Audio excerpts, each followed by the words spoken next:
Hey there, and welcome back for another Secondhand Opinions video. I'm Jason Alderman, the internet's favorite fat mouth, fat ass, brain, and fat stacks of fuck facts. And as Adam Schiff prepares to embark on another round of political theater, no doubt intended to engage himself in another cycle of national political news media,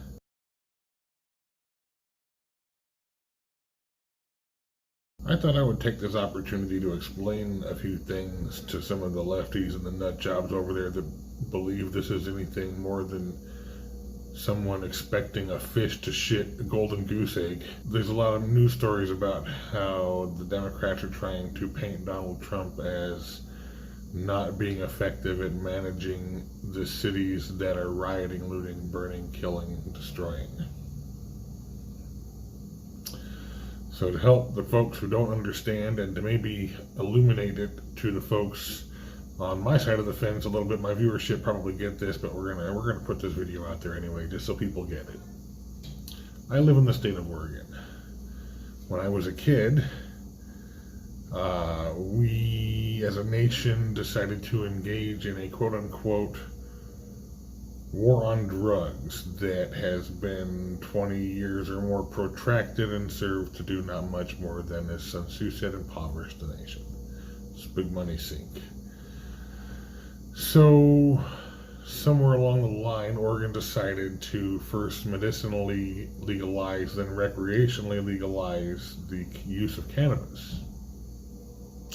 When this first started happening, Oregon passed a law saying, we're just not going to prosecute people really for cannabis. If you happen to get busted for something else and have cannabis on you, you might see a ticket, but we're not going to bother you for pot, people. So everybody was, on one hand, relieved, on the other hand, mildly terrified, because they thought to themselves, and they openly said and discussed, it was a topic here in town in Eugene, Oregon,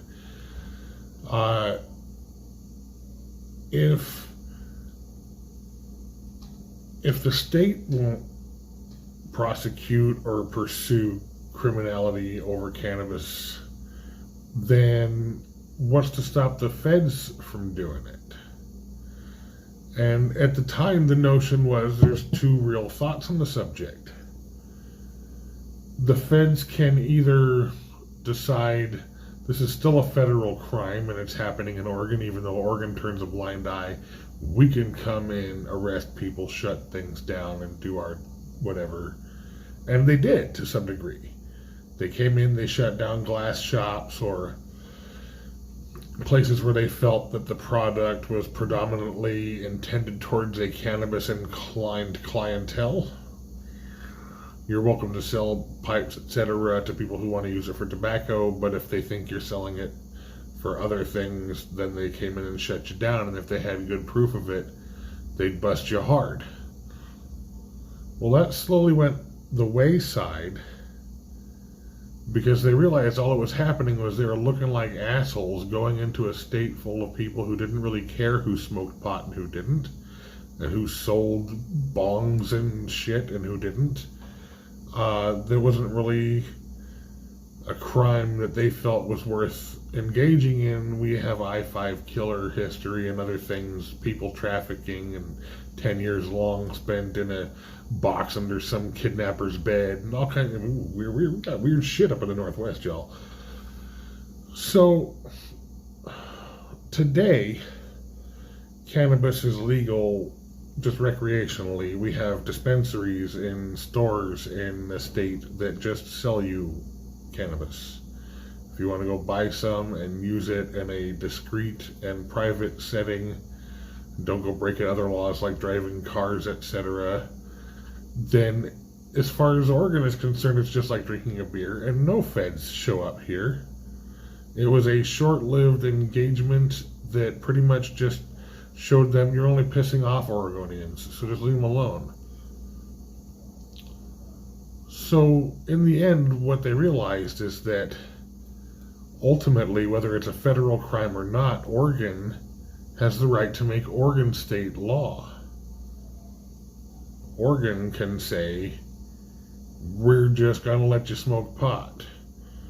And then other states like Denver, etc., etc., etc., started getting on the bandwagon with Oregon's hippie movement and said, "Hey, we're going to legalize pot too."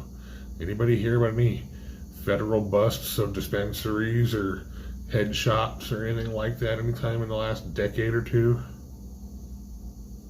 No, because ultimately, local government has local control. And the broader the expanse of government, the least control over the small portions, at least as far as a conservative is considered, you should have. And for the most part, you do have.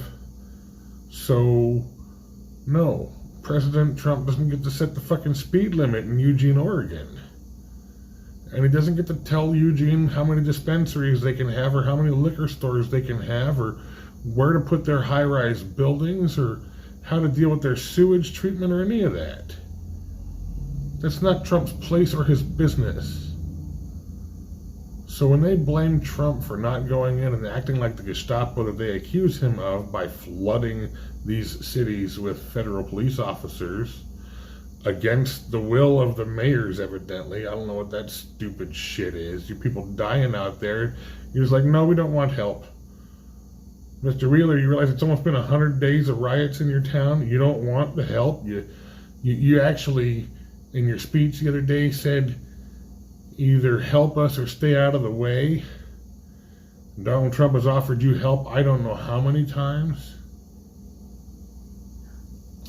The point being, Donald Trump doesn't really have the authority to just start shoving his police force from the federal government into any towns nilly-willy without great cause. After you've accused him of being the Gestapo, of course he's going to keep a tight leash on that kind of behavior. Now, who do you blame? Whose fault is it that people in Portland are dying?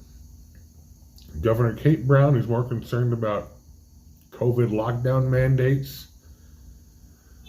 Ted Wheeler, who'd rather march with the protesters and the rioters until they sit in on his lobby?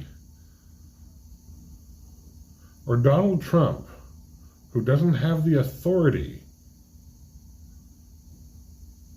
to move police force into your town? Let's all pretend like our opinions matter. Leave them shits in the comments below. And remember, this is social media, so do all the things.